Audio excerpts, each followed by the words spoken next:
Hey, hey, hey, hey. Trying to get my camera set up.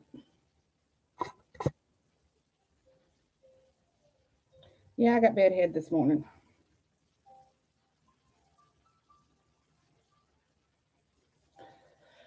How's it going?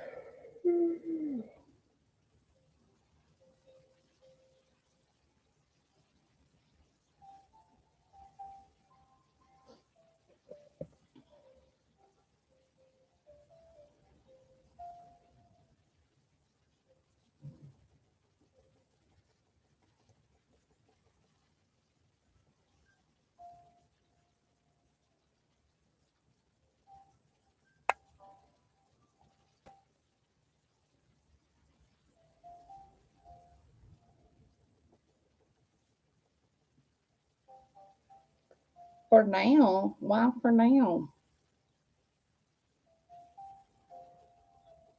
You should be all fired up about this.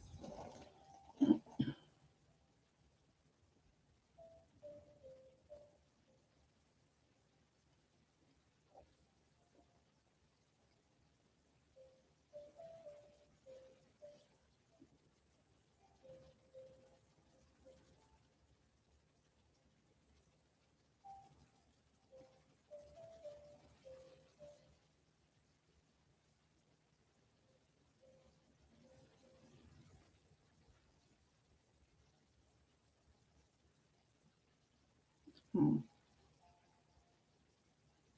You should come here because Big Daddy needs an attitude adjustment.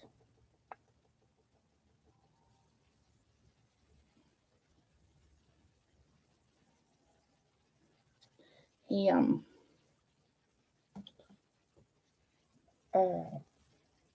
I was in there picking at him and he wouldn't let me play with his nipples. He was shirtless and he wouldn't let me play with his nipples. And I told him that I was going to tell you, and you would come and give him an attitude adjustment.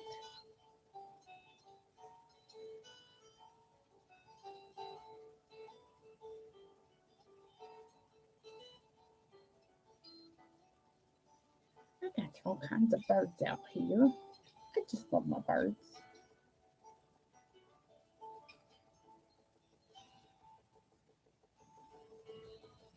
But yeah, I got to install my new computer today. My old computer, the USB ports where I plug in for my headsets for work, they um they just quit working. And I haven't been able to get calls for like 3 days. And I thought I was gonna have to go into work on Monday, and the because my computer wasn't supposed to be here until Monday.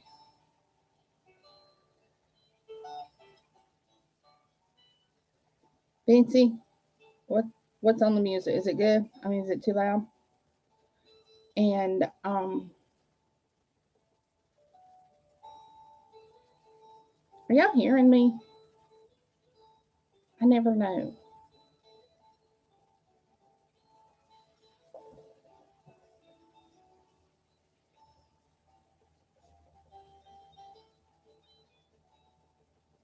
Anyways, my computer came in yesterday instead of on Monday. So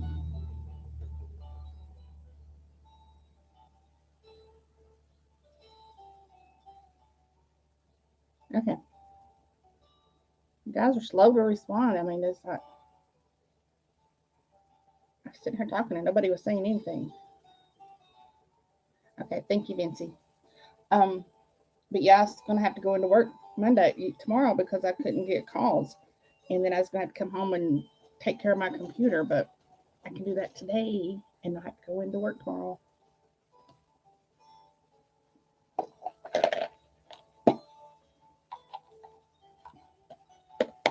I need gum instead of marshmallows.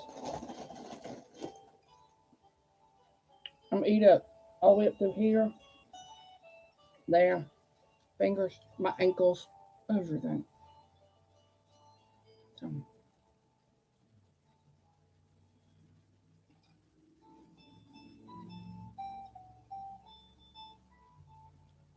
interesting. Can I get it? I love marshmallows. I'll sit here and eat them like crazy.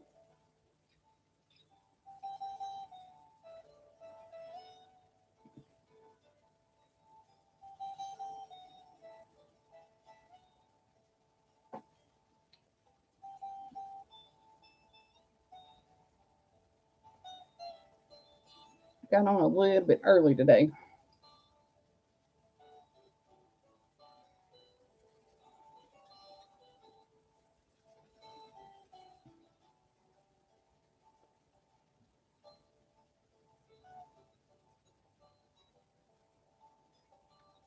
And this whole desk on.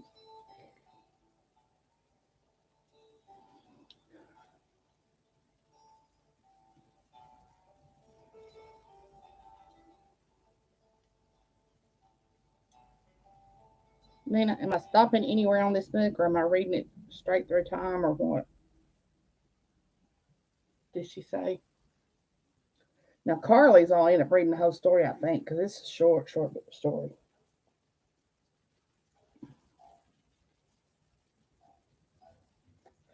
Oh, I want to say something. Do not pay attention to my ugly, my 34 stuff. Look who's with me this week. It's my baby girl. It's Georgia. Yeah, yes. She's such a good dog.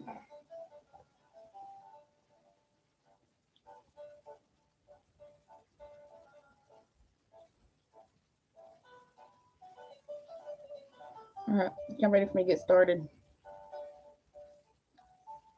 We're probably gonna have all we're gonna have on this one. So,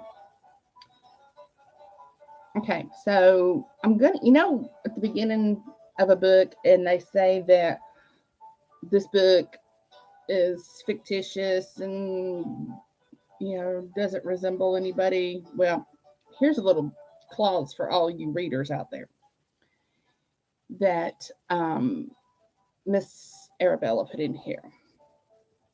Any resemblance to actual persons, living or dead, is purely coincidental, except for one, Nina, who is very much a real live person and the best PA an author could have. And she's also one of the horniest, so just kind of throw that in there, which is why the story's about her. Educating Alice.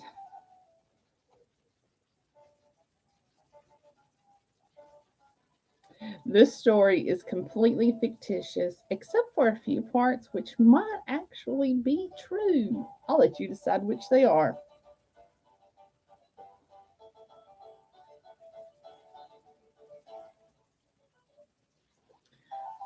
Chapter 1, Revelations, England 2014. This is a little loud for me.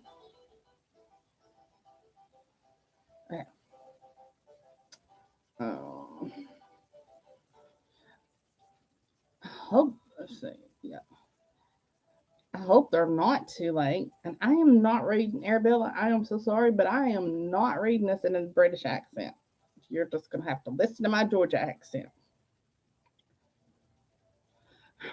I hope they're not too late, I muttered anxiously to myself, as much as Greg, while checking my watch.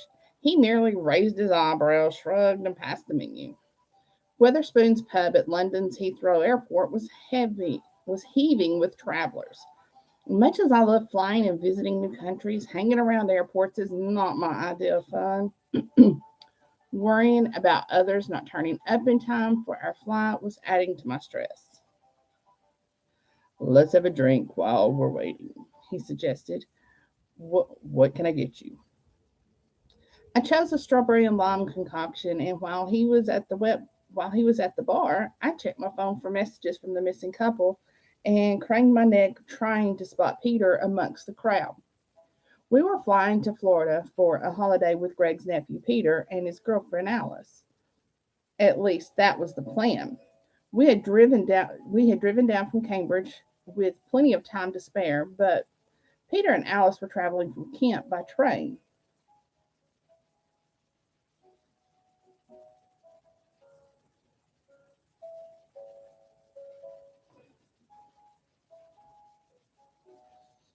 Delays on the British Rail network were almost routine, and they were already 20 minutes overdue.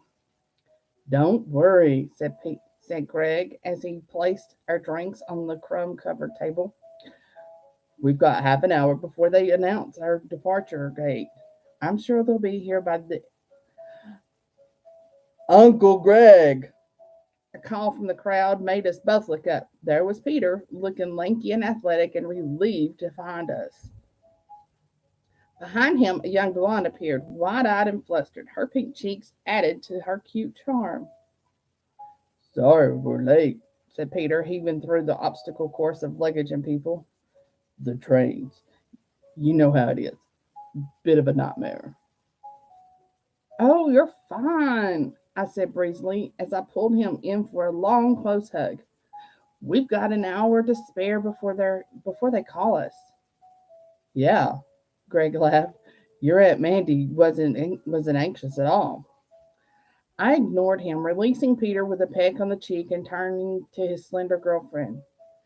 "And you must be Alice." She smiled nervously and nodded, eyes widening again as I enveloped her in my arms. She stood stiffly as my unexpected embrace wrapped itself around her. "Don't worry, I hug everyone," I reassured her. "I'm so pleased you could join us for this little holiday." "Little?" she gasped as I set her free again. "I've never been abroad before. Thank you so much for taking me to Florida with you." Greg stepped forward and shook her hand politely. "You're very welcome, Alice. Now that we're all here and we still have time for a drink, what do you both have?" While Greg returned to the bar, I pointed the way to the nearest toilets for Alice, who said she had not had time for a comfort stop since Canterbury. Left alone with Peter, I gave him another, more familiar squeeze and said, "She's lovely, Peter. Well done for finding such a nice young lady."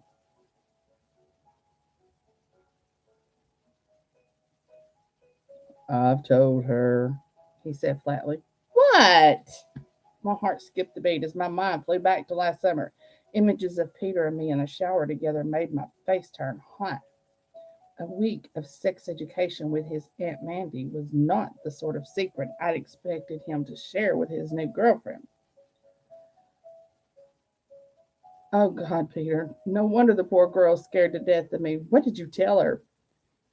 "Everything."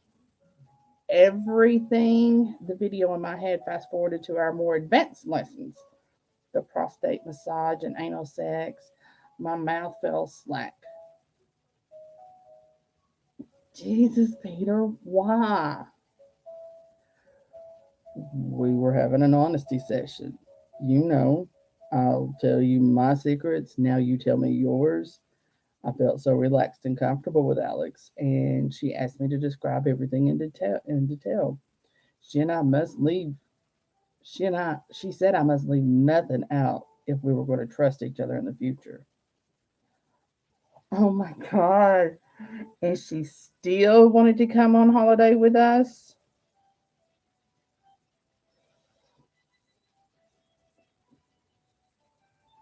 Peter smiled for the first time.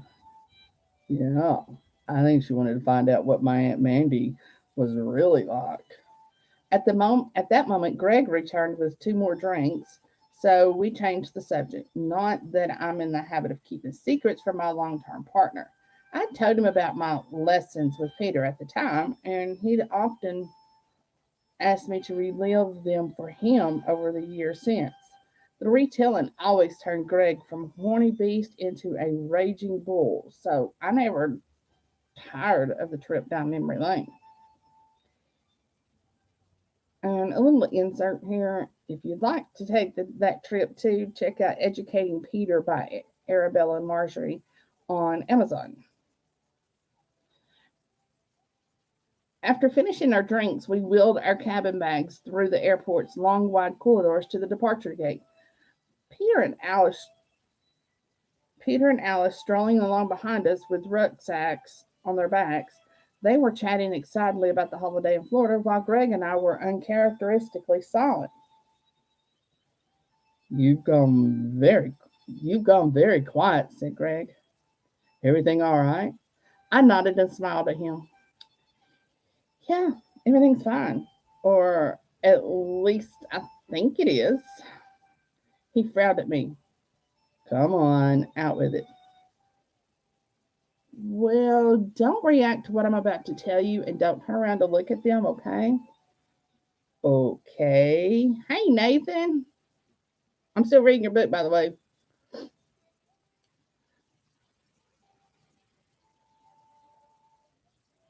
Peter has told Alice all about my lessons with him when he came to stay with us last summer. Greg continued walking and he didn't look around, but his eyes widened and he shook his head very slightly, as if he couldn't quite believe the words now rattling around in his brain. It was his turn to fall silent. So, I said, I was just wondering what this means, whether it will make things awkward between us. He was thoughtful for a while, then said, she still wants to come on holiday with us. That suggests she's not totally freaked out by it. Most girls her age would have screamed and run a mile in if their boyfriends told them that. Don't you think? Yes, definitely. So maybe she's not. Maybe she's a lot more mature than she looks. Maybe kids these days are more worldly wise than we were. You speak for yourself, I smiled. I was pretty worldly wise as a teenager, I would say. You, my love, could have taught sex ed to your school teachers. He grinned proudly. I was referring to normal people. I wasn't offended, but stuck my tongue out at him just the same. Then I grabbed his arm and hugged his elbow as we walked along. I loved our jokey banter. After living together for 3 years and being good friends for many more, we were relaxed and confident in each other's company. Greg accepted I had needs that no man could fulfill, that I would always want sex with other men and women. He got the lion's share of my love and was happy for me to give the rest to others. After an agonizingly long wait at the departure gate, we finally boarded the Virgin Atlantic flight to Orlando and found our seats.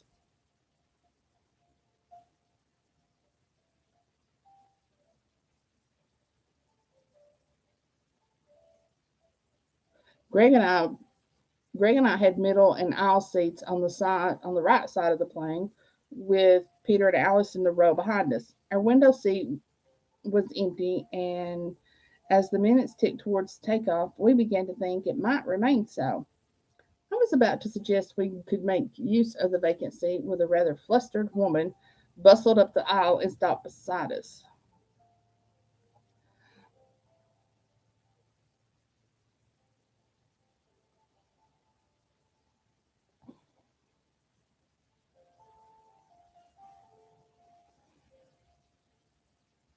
I'm trying to get a voice in my head. Nina, is this supposed to be you? I can't do your accent either. Okay, we're just gonna go with it. I'm so sorry for keeping you waiting, she said breathlessly as she struggled to lift her cabin bag up to the overhead locker. Here, let me help you with that. Greg jumped to his feet and hoisted the bag into the last vacant slot. Yeah, I can't do you either. And hoisted the bag into the last vacant slot. He is always a gentleman as a damsel in distress. And this damsel, with her long, dark brown, curly hair and big brown eyes, appeared very appreciative. About the same mid-30s age as me, but a foot shorter than Greg. She gazed up at him with a smile.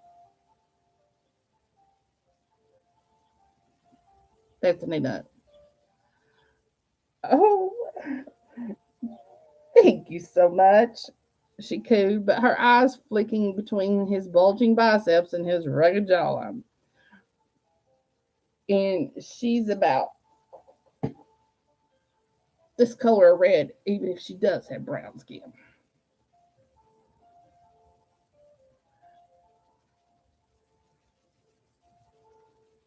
I just can't do you. But I'm using her words on top of that. But I can't get your voice in there. Oh, just light on this thing's bright. I have faded glasses, huh? Huh, look, that makes it all better. Um, oh, thank you so much. She cooed, her eyes flicking between his bulging biceps and his rugged jawline. Greg keeps himself fit for his job as a policeman, and he'd also been working out ahead of our Florida beach holiday, so I understood her covetous glances. I stood and moved aside so she could shuffle into the window seat, then slipped in beside her and buckled up. Thought thought we were going to leave without you, I said, hoping to break the ice and get a conversation started. Me too, she exhaled long and hard. I didn't realize the plane had would be like miles from the restaurant. Thought there'd be an announcement or something. Then the notice board said our flight was boarding, and someone said I'd better hurry. They were damn right. Help me, Jesus.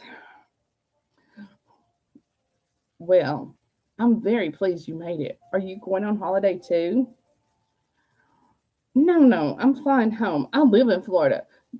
Just had my first ever visit to England, and I loved it. London is wonderful. She turned to me and smiled. But your weather, you can keep that. I thought it was supposed to be summer over here. I laughed. The last 4 days have been typical for England in July, overcast and cool with frequent rain showers. Oh, Nina likes it cool, but she don't like that rain. Yeah, we're looking forward to soaking up some of your sun too. We've booked a week in Orlando with Greg's nephew and his girlfriend. I pointed over my shoulder. They're in the seats behind us. She looked puzzled.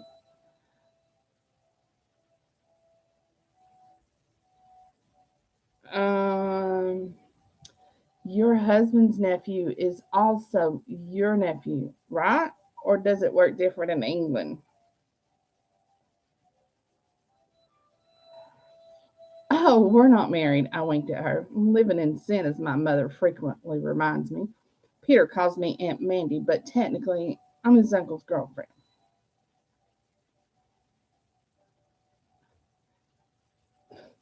You must think I'm terribly nosy, she said. I'm Nina, by the way. She held out her hand. Lovely to meet you, Mandy. And she leaned closer and whispered conspiratorially, lovely to meet your gorgeous hunk of a boyfriend, too, if you don't mind my saying. I laughed again. No, I don't mind you saying. I like this sassy American woman. She made me laugh. But before we could talk further, the plane's engine silenced us with a mighty roar, and we were thrust back into our seats. Take off, and our holiday adventure had begun. Oh, she used the word thrust.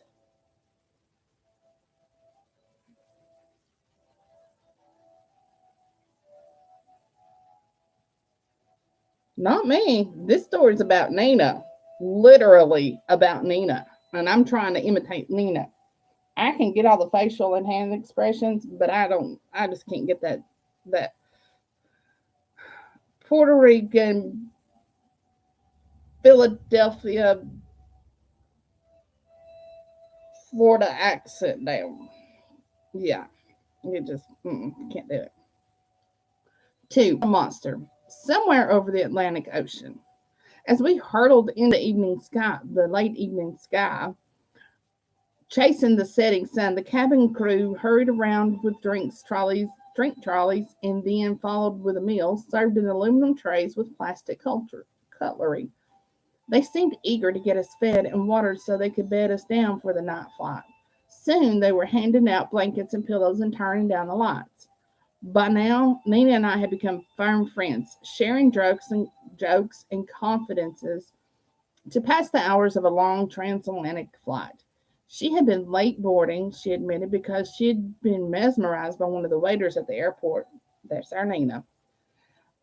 Airport restaurant. After 3 weeks in the UK visiting relatives and exploring the sights of London, she had been more than eager to return home to her partner. I hope you don't mind me saying this, Mandy, she whispered, but I've been feeling really horny these past couple of weeks, she sighed wistfully. Seeing all seeing all those young men strutting their stuff around Piccadilly Circus while was quite a turn on. Let me tell you. Then I get this call from my man back in Florida saying he's going to be home when I get there. He's got to go. He's not going to be home when I get there. He's got to go up country on business for 10 days. Sheesh, damn. Told you. She sighed again. I must be getting desperate or dick crazy or something. I ended up chatting to the super young waiter in the airport restaurant. Kept asking him to bring me things just to watch his sweet little ass wiggle back and forth.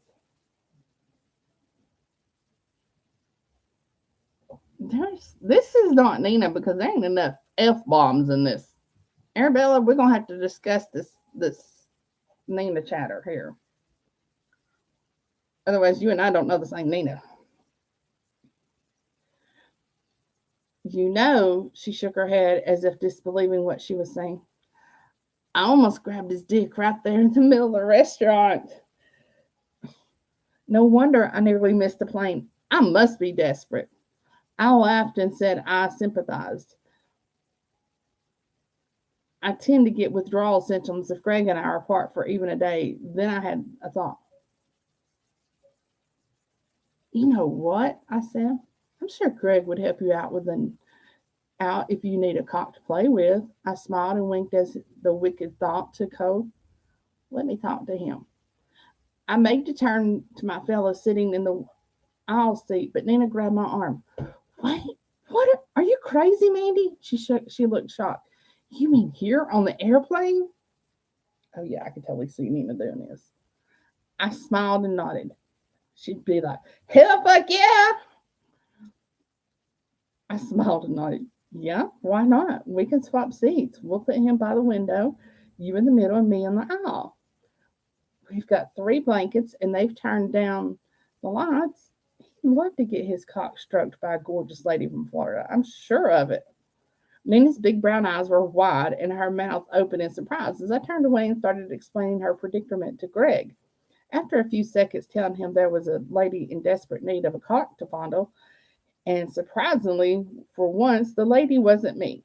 He broke into a grin and said he'd be happy to oblige. In case this all sounds totally shocking, I should explain that Greg and I have an understanding. We both love sex with other people, and so long as we are completely open and honest with each other, no secrets, no jealousy, then we figure nobody gets hurt and everybody has a good time. I'm bisexual and have several girlfriends who come to stay with us at our home in Cambridge. They all get to share our king size bed, and we enjoy the most delicious three-way loving sessions you can imagine. So for us, this was nothing new.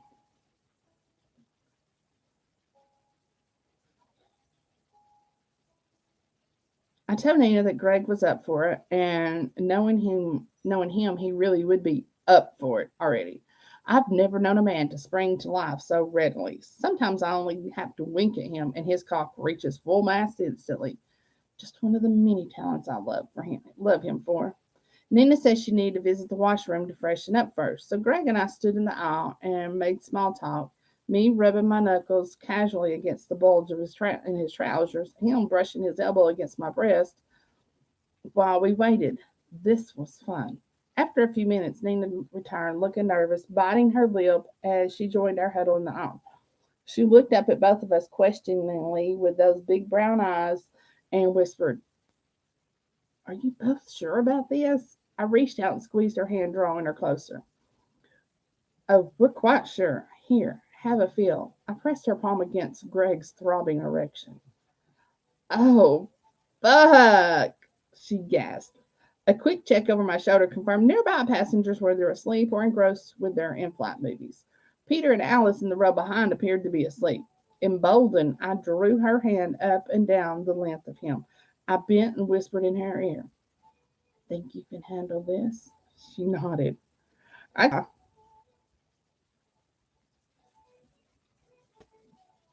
Bye, Nathan.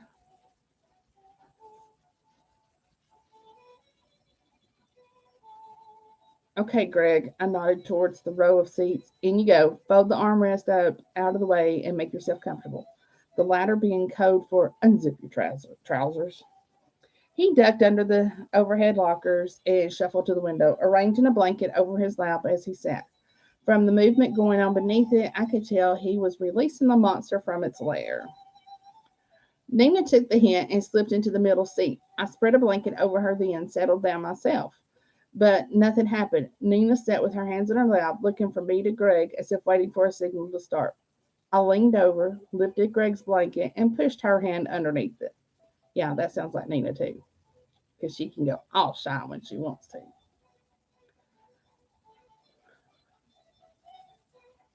His sudden intake of breath told me she'd found his joystick. The look on her face suggested she was now in control of the cockpit and was about to execute a victory roll.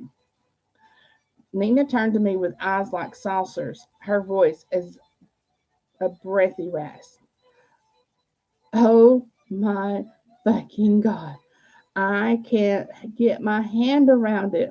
I had a feeling she would be impressed. Greg's cock isn't exceptionally long, about 8 inches when fully erect, but it is one of the thickest chunks of man meat I've ever come across. And I should know, I've come across it more times than I can remember and checked out a fair few more besides. I watched his blanket rise and fall, his hand conducting a full survey of the equipment on offer. After a quick check to make sure nobody was looking, I leaned over and lifted the top of his blanket to take a peek. Nina's thumb was spreading shiny pre cum all over the bulging red glands, while her fingers did their best to wrap around the broad shaft of his cock, pumping it up and down gently. I looked up at his face. His smile and half closed eyes were a picture of contentment. Nina's eyes met mine with a look of wonder.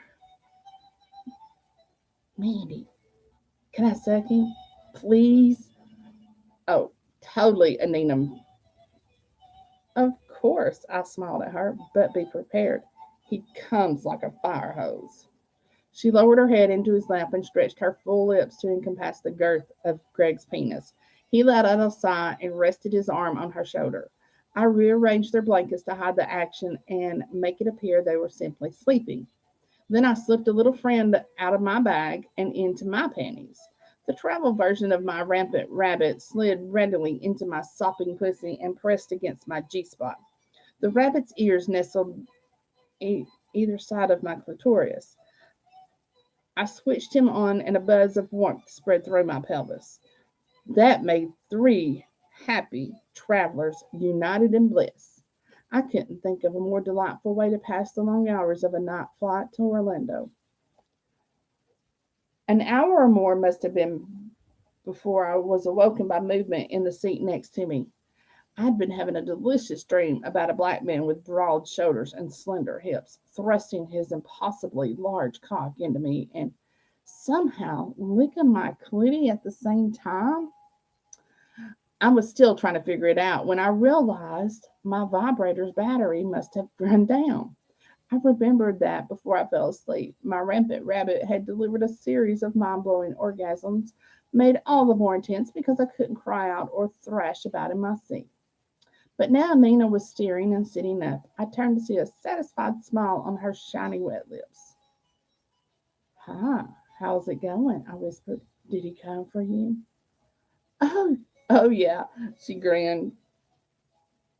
Actually, hers would be, yes, you were more, you were right about the fire hose. But now I've sucked him hard again, and he says he wants to fuck me. I could well imagine. Would you like that? Oh, fucking yes, Mandy. I would love that. Her eyes shone at the thought of it. She giggles, I'm sure. Sounds different when it's read out loud, doesn't it, Ori? Her eyes shone at the thought of it. But he's your man. Won't you be jealous? Not at all. I like to share him. I thought for a second, then added, when did you last have sex with somebody other than your boyfriend? Oh, maybe 5 years ago, then I don't think we need a condom unless you're afraid of getting pregnant. No, she shook her head. I use a contraceptive, so that's not a problem. Then go for it, my love. I urged her. Just slip your pants down underneath the blanket and lean against me. We can pretend you've fallen asleep on my shoulder. There was a minute of fumbling and shuffling as Nina got her slacks down and tipped her pelvis to present her pussy for Greg. Once she'd settled, he turned his hips, reached under the blanket to guide his cock, and then eased himself forward. As he went to plunge into her, he made eye contact with me, and our souls danced together in delight. The look of joy on his face was matched by the soft moan from Nina. She shifted slightly to give him better access, and I moved my arm, letting her head slip from my shoulder to rest on my right breast. My boobs are big enough to make handy pillows.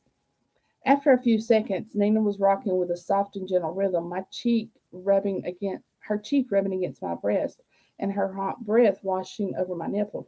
It was delightful. I needed one more thing to make my to complete my happiness. Nina, I whispered, would you slip your hand into my panties? Her hand slid beneath the blanket and across my smooth skin before delving between my legs. I opened my knees further, and her fingers found my silent rabbit. My battery died, I said, by the way of explanation.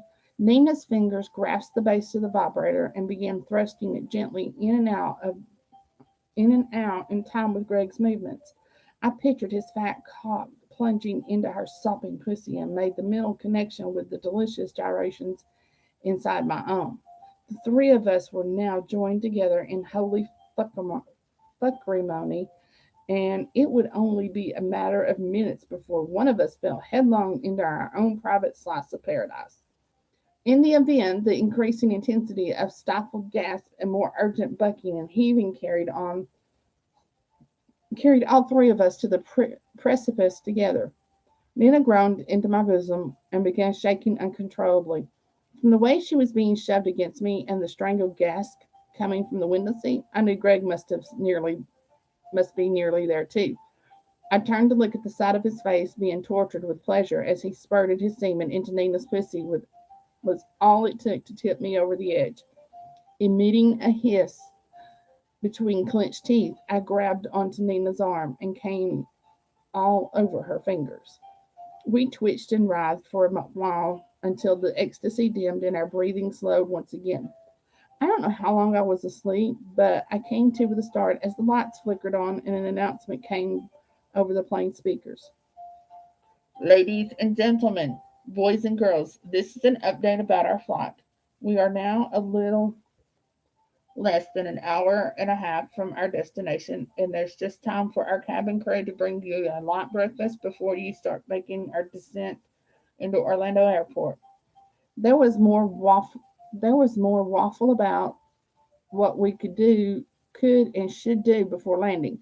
But I was more concerned about making myself decent. Nina and Greg were also fumbling beneath their blankets, attempting to adjust clothing before our neighbors worked out what we'd spent most of the flight doing. Nina was struggling to fish her bag from beneath the seat in front. When I asked if she was okay, she turned to me with a gleam in her eyes and her fingers in her mouth. I was looking for a tissue, she said, pulling her fingers out and licking her palm.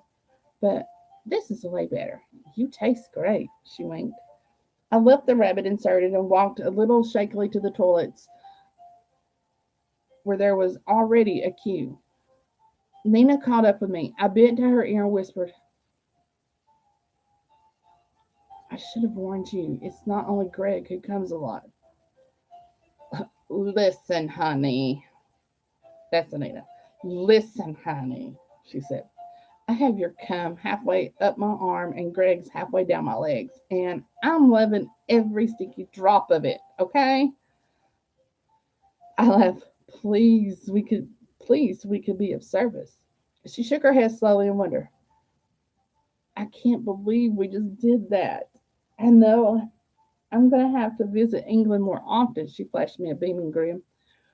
Well, if we're going to be in Orlando for a week, I'll give you my number, and if you want to come visit us at our hotel, you'll be welcome." Nina stared off into space for a long moment, then nodded to herself and muttered, "You know what? I might just do that." Chapter 3, Breaking the Ice, Orlando, Florida.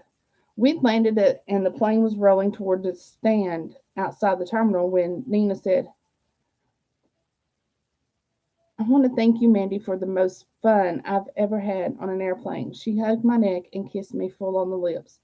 "Thank you, my darling." Then she turned to Greg, whispered something in his ear, and gave him a long and loving kiss, too.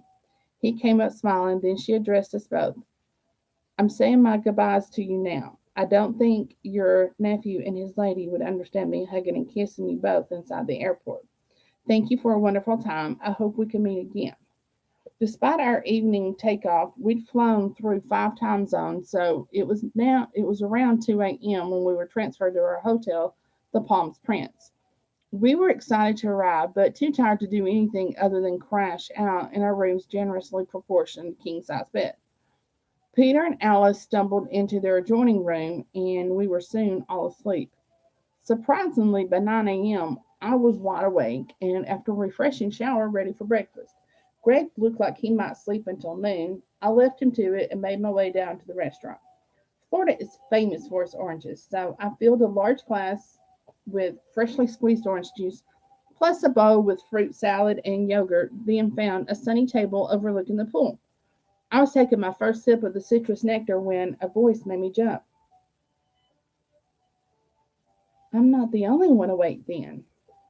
I turned to see Alice wearing a flowery summer dress and a smile standing next to me. "Oh, Alice, you startled me. I didn't think anyone else from our flight would be up yet. Is Peter still sleeping?" "Yes." She turned to scan the buffet bar. "No sign of Greg either." Greg either? "No, he's still snoring his head off. These men just can't keep up, can they?" She grinned. I grinned. "This orange juice is delicious, Alice. Go grab a glassful and something to eat." In a minute, she was back with a bowl of cereal and a plate piled with cheese, bread, and pastries. "I'm pleased you've got an appetite," I said, nodding towards her food. "Be ashamed not to make the most of this amazing breakfast buffet. I hope the boys wake up before they miss it." "I'm pleased it's just you and me," she said, resting her elbows on the table and her chin on her hands. Alice leaned forward and fixed me with a steady gaze. "Because I wanted a private word?" I gulped. Here it comes, I thought. She's going to give me both barrels. "Oh," I said breezily. "What about?" "You and Peter. He's told me all about it, you know." "Ah, well, yes." I struggled to find the right words for the tricky situation. "He said you'd both swapped your deepest secrets with each other, and he had told you about last summer. I was surprised you still felt comfortable coming on holiday with us." I wondered what sort of woman would seduce her 18-year-old nephew. Greg's nephew. We're not married, you know. I was squirming, but determined to stand my ground. "A woman who would spend a week having sex with him," she continued undeterred, "even in a closed shop changing room." She raised her eyebrows and tilted her head, demanding an explanation. "Ah, he didn't leave out any details then." "He didn't," Alice said calmly. She may have been only 19, but she wasn't afraid of facing up to a 36-year-old woman. I respected her for that. "Well, the first thing you need to know is I didn't exactly seduce him." "That's not the way I heard it." "Interesting. I suspected she might not have been given the full story after all." "Did he tell you about the first day at the beach?" She hesitated for a moment, then shook her head before reaching for her glass and taking a sip of orange juice. "Or spying on me in the shower?" I smiled, sensing a chink in her armor. "No." "Are you making this up?" "Not at all. We can ask Peter when he wakes up if you like." "Okay," she said. "What happened at the beach?" "Greg went off to swim. I lay down on my towel to take a nap, and Peter sat next to me on the sand, keeping an eye on our bags and things. I took a sip of my own juice. This heart to heart with Alice had given me a dry throat. I pretended to be asleep, but I kept an eye on Peter. He'd been eyeing up my breast all day, and I wondered what he'd do when he thought I was asleep. You can't blame him for staring at your boobs. Alice nodded at my chest with the hint of a smile. They are fairly outstanding. Did I sense a thought in her tone? I continued. It wasn't long before we were staring hard at. It wasn't long before he was staring hard at my pussy too. Then he leaned over and had a good sniff. Ew! Alice wrinkled her nose. That's gross. Peter didn't think so, I said. He got his cock out and masturbated. What? Right there on the beach? She was shocked. Yep, right there. Spurted his cum on the sand, covered up the evidence with his toe, and tucked his cock back in his shorts. Alice took another long slug of orange juice and gulped it down. So, tell me about the shower. It was it was the next morning. Greg had gone to work. I made Peter some breakfast and said I was going for a shower. Wasn't long before I saw the bathroom door open a crack and his beady little eye peering through. I smiled. Why didn't you lock the door? She asked. There is no lock. Normally it's only me and Greg. Never needed one. So, what happened next? I turned off the shower and his eye moved away. After what happened on the beach, I knew what he'd be doing, so I went to peep through his bedroom door. I do love to watch a man masturbating. I smiled and winked at her. Don't you? Alice didn't answer but took another sip of juice. My side of the story appeared to be getting through to her, so I decided to continue. He seemed so desperate to come, poor lad. I realized he'd got turned on watching me in the shower, so I stepped into his room, wearing only a towel. He was embarrassed, of course.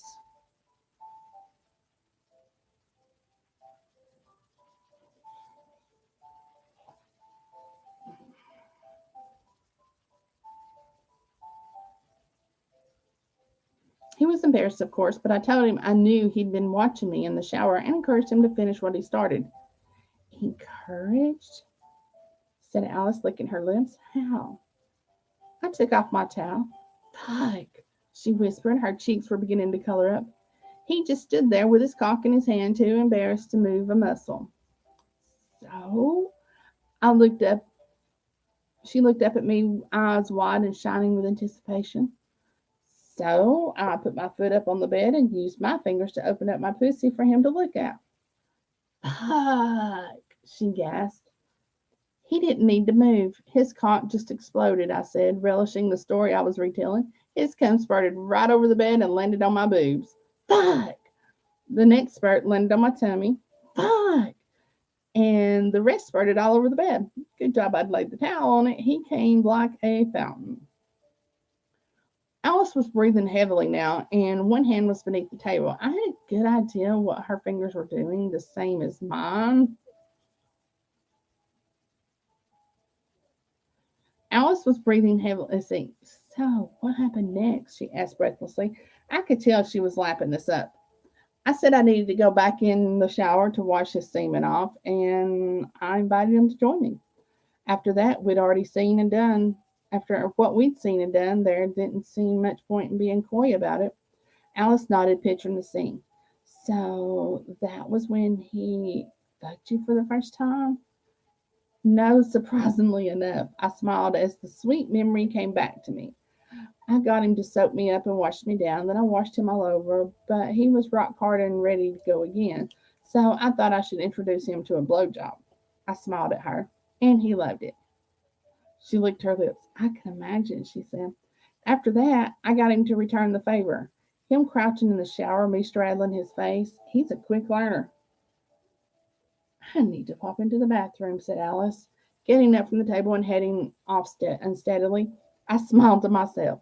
She might have been angry with me for having sex with her boyfriend, but there was no denying she was getting turned on by hearing what about it. My fruit salad and yogurt tasted all the sweeter, knowing we'd finally broken the ice. Okay, said Alice when she returned, looking more composed but still with flushed cheeks. I accept that you didn't seduce him exactly, but I'd say it was 50-50, Alice. Two consenting adults. with a big age difference. All the more fun, I said with a grin. Or do you think sex should only be allowed between people of the same age? She thought about it for a minute while she chewed on a cinnamon bun. No, I suppose not. So, apart from the fact that I taught him a few things long before he knew you, what else do you hate me for? She frowned and reached across the table to squeeze my hand. Oh no, I never hated you, Mandy. I was a bit troubled by the thought that Peter's aunt might have taken advantage of him. But now I've met you and now I know the full story. It's different. Put yourself in my position, I suggested. You have a horny young man, fit and good looking, staying with you for a week. Every time he looks at you, he gets an erection, and he's wanking his lovely hard cock every chance he gets. What would you have done? Ride that pony. Alice stared off into space, nodding to herself for a few seconds. Yeah, you're right. I'd have done the same. So, I said, you know all about my secret. How about you tell me yours? I smiled and twitched my eyebrows. Mine? Alice looked startled. What makes you think I have secrets? Because Peter wouldn't have told you all his sex lessons with me if you had revealed something juicy first. So, come on, spill the beans. Alice toyed with her knife, spreading a drop of strawberry jam on a piece of bagel, then finally looked up and met my eyes. I kissed a girl once, she said quietly. Only once? I smiled at her and raised my eyebrows. What happened? I was at this party, my friend's 16th birthday. There were lots of girls, but only two boys, and they were already taken. So we had a few drinks and all danced together. Then there was this slow.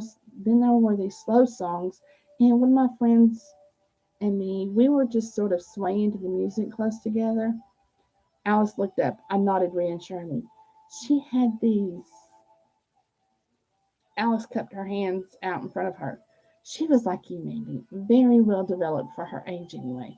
And she was rubbing them against me. It felt nice. Alice took another sip of her orange juice, then continued. I looked up at her face, and the next thing I knew, we were kissing. It felt amazing. But then I remembered all my school friends were watching, so I pulled away. She said, let's go upstairs, and led me up to a bedroom. I must have been tipsy because when we were starting kissing again and she was rubbing herself against me, her hips as well as her chest, I got quite turned on. I was putty in her hands, really. So when she suggested we lay down on the bed, I agreed. And, we did things. What things, Alice? Well, I never thought about doing anything with a girl before, so I didn't know what to do.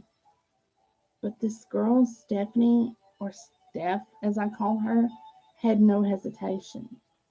And, well, she spread her hands apart as if that explained everything. No, I don't know, Alice. Not unless you tell me. I told you all the intimate details of what happened with me and Peter. Well, at the start, anyway. I'm guessing he told you all the rest. She nodded. So I think you ought to tell me what happened between you and Stephanie. I believe in being totally open and honest with all my friends, and I hope you and I are going to be good friends, Alice. She hesitated. If it makes you any easier, I've got another big secret to share with you, I said. Alice took a deep breath. Okay, well, Steph put her hand in my knickers and kissed me with her tongue in my mouth. And that felt nice, didn't it? She nodded. This was like getting blood out of a stone. Did she rub your clitoris or did she put her fingers in your vagina too? After a few seconds hesitation, she said quietly, both. Good. What else did she do? She got her breasts out and made me suck on them. That was quite nice too. And then I felt sure there was more. And then she pulled my knickers down and started licking me. Alice looked away as if ashamed of what she was saying. Did that feel nice? She turned and met my eyes again. I was shocked. I didn't know that people did that kind of thing. I was only 15 and very naive. but it felt nice, didn't it? Yeah, it felt amazing. She kept going until I came, and even then she didn't stop. I had to push her away. My legs were shaking so much, and I was afraid everyone would hear me squealing. What happened next? Steph took her panties off and kneeled over my face. I expect she needed to come too, did she? Alice nodded. Yeah, she made me lick her until she got off. Did you like doing that? Not at first. I thought I would gag. It was just so weird. But I got into it in the end. So, did you do it with Stephanie lots of times after that? Alice lowered her eyes and nodded. A few more times. Quite a lot, I suppose. I would go around to her house at weekends. I started to really enjoy it and worried I was turning into a lesbian. Nothing wrong with that, I said. Some of the girls at school started calling me lesbo. I didn't want to end up with a label. But you're with Peter now, so how did you change directions? She sighed. I wanted to prove I wasn't gay, so I let this boy have sex with me behind the bike sheds at school. And was that good? It was okay. I fancied him and everything, but I was really doing it to prove a point. It was madness, really. Why did you say that? Because we could have got caught and been expelled, and we didn't have a condom. It's a miracle I didn't get pregnant, I asked. And you told Peter all this when you were having your honesty session? Most of it. I forgot. I found it's easier telling you for some reason. She looked up and smiled sheepishly. But you said you had another secret to share with me? Oh, I do, and I will. But first, I need another orange juice and maybe a coffee as well. Want one? We revisited the breakfast bar and returned with more drinks and snacks. Chapter 4, The Thong Bikini. This will be the last chapter, y'all. Okay, I said, I think we're going to be a good friends, Alice. We have more in common than you think. Really? Yep. I've kissed lots of girls. I still do. Alice's eyes widened once more. You still do? Yes. I'm bisexual, and from what you've told me, I think you are too. She frowned briefly, so I added, I agree with you that labels are restrictive, but if you asked me to sum up my love life in one word, that would be it bisexual. Gosh, she sipped her drink. So, do you have a girlfriend now as well as living with Greg? I have several girlfriends. Really? Alice sounded eager to learn more. Yep, some are friends since school days, some from college or later. Then they often come to visit and stay over with me and Greg. I love sharing, so we usually all end up in the same bed. Alice frowned as if the idea made no sense. Greg knows all about you having sex with other women? Of course. He usually joins in. Threesomes are wonderful, Alice. I smiled. She was quiet for a moment and looked worried. But what if Greg ever found out what happened between you and Peter? Oh, I told him everything. Every night when we went to bed, I told him exactly what Peter and I had been up to that day. It made him horny as hell, I laughed. Alice shook her head in wonder. Has anyone ever told you that I'm a nymphomaniac? Well, yes, frequently. Some people think it's a criticism, but I always take it as a compliment. We were all created to enjoy sex, Alice. Some of us enjoy it more than most. It's a gift, and I consider myself privileged. She stared at me open mouthed. Seriously, Alice, society has got itself. Wrong voice.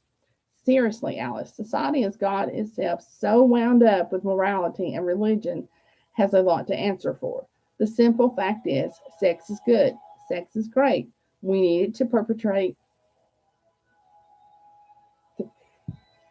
to procreate the human race, and we need to make the most of this blessing while we can.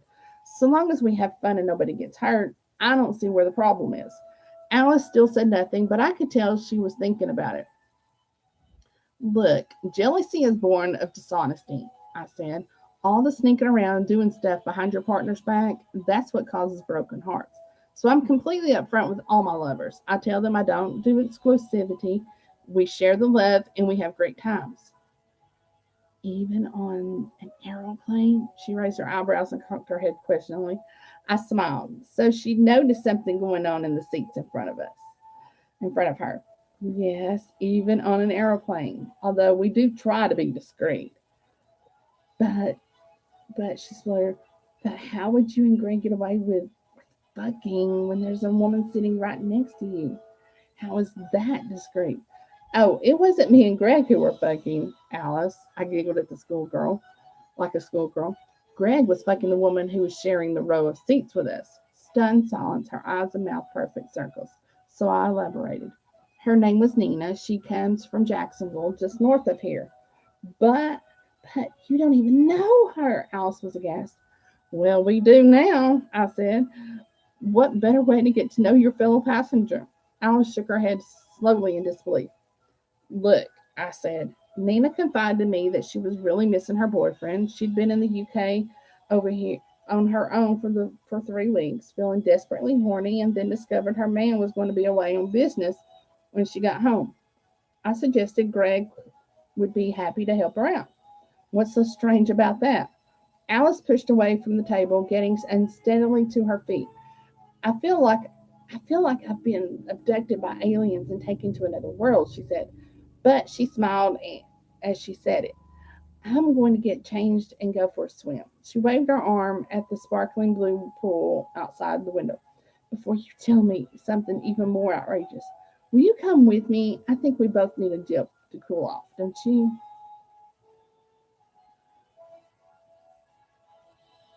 Okay, I'm going to stop right there because I've got another one after this. So, all right, y'all.